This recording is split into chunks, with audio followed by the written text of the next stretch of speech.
assume that Aaron Jones is out, so I'm going to take the easy route and say, AJ Dillon. AJ Dillon was not used to I think most of our liking, something like 56 yards last week. I would love to see him get a 100 yard day, a touchdown or two, and I would love to see him, which again we didn't see last week, in more of that screen, those screen pass options. We were hoping to see those more last week, and we didn't see that. So A.J. Dillon, and a close second is going to be Aaron Rodgers' toe. Not Aaron Rodgers, but just his toe specifically. How his toe performs, so goes the Packers. Okay. I think it's going to be pretty obvious Davante Adams is going to get covered by Jalen Ramsey during this game. So I'm going to think we're going to need somebody to step up as our number two and have a big game for us. I think typically we'd say somebody like MVS or Randall Cobb.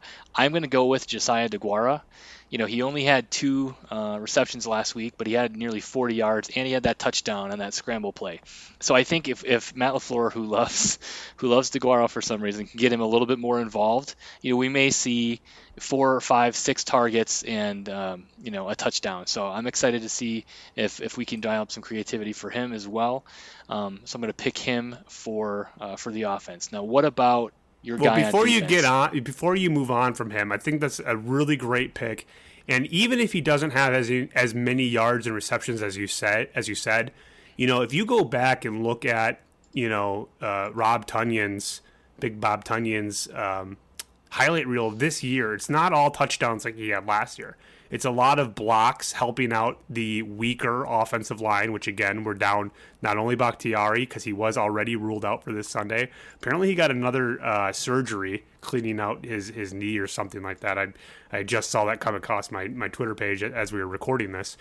So he's already ruled out for Sunday, which I don't think comes to a surprise to us. But back to the tight end play, we want to see some good clean blocks on those screens and just to help out on that blitz. That's what we were missing in this last week's loss against the Vikings and in our week's loss against the Chiefs. Blocking is going to be a huge part of the tight end, and then sneak out there for a couple touchdowns would be nice too. Perfect. Now let's talk about the defense. Who's your guy and why? Well, I already said it, so I'm going to stick to it. Rashawn Gary, come on, man. Come back and play. Get that big cast on your arm, and let's go mess up Matt Stafford, and then I'm going to cheat and take 2. Eric Stokes kind of got, I'm not going to say embarrassed, but the stats were a little embarrassing against him. Again, I think Justin Jefferson is an amazing wideout, and he was basically covering him one-on-one all day long with not much of a pass rush. So the combination of Rashawn Gary coming back to make Matt Stafford have quicker decisions, and then Eric Stokes just having a kind of a bounce back game, and hopefully I hope he's the guy who gets that interception and gets the turnover balance in the Packers' favor. Okay, I'm gonna go with Tyler Lancaster and Kingsley Keke, and I'm gonna put them as a pair because Kenny Clark will likely get doubled during this game because he's just wrecks the middle of that defensive line. And I think if the two of them can get some pressure, we saw it last week from Keke. We saw Lancaster stuffing some runs. So I think if those two can combine and have a big day, that means we're stopping the run and getting pressure on Matt Stafford, putting him in a pressure. He's obviously not great under pressure, so anything we can kind of deliver there, I think is going to be big. And then hopefully, like you said, cause a couple of turnovers and swing the momentum our way. Yeah, and who is the running back for the Rams again? Henderson, Darrell Henderson.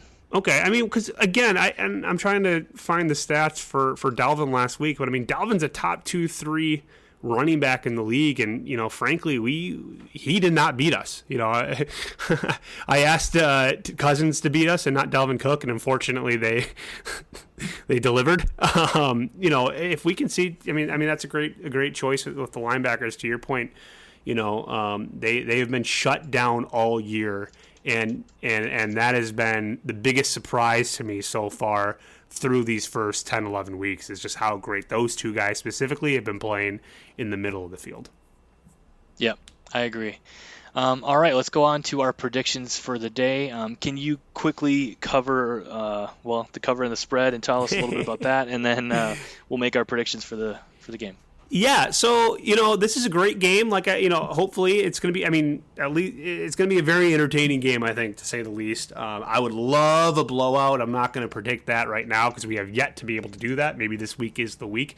It is essentially a pick-'em game. The Packers are favored by 1 point, which you typically get 3 when it's a home game. So that just shows you how close and how much they're respecting not only the Rams, but the Rams off a bye. By the way, we got the Seahawks off the bye as well. So thank you, the NFL. Thank you, NFL, to setting up the schedule this way. That was not well appreciated.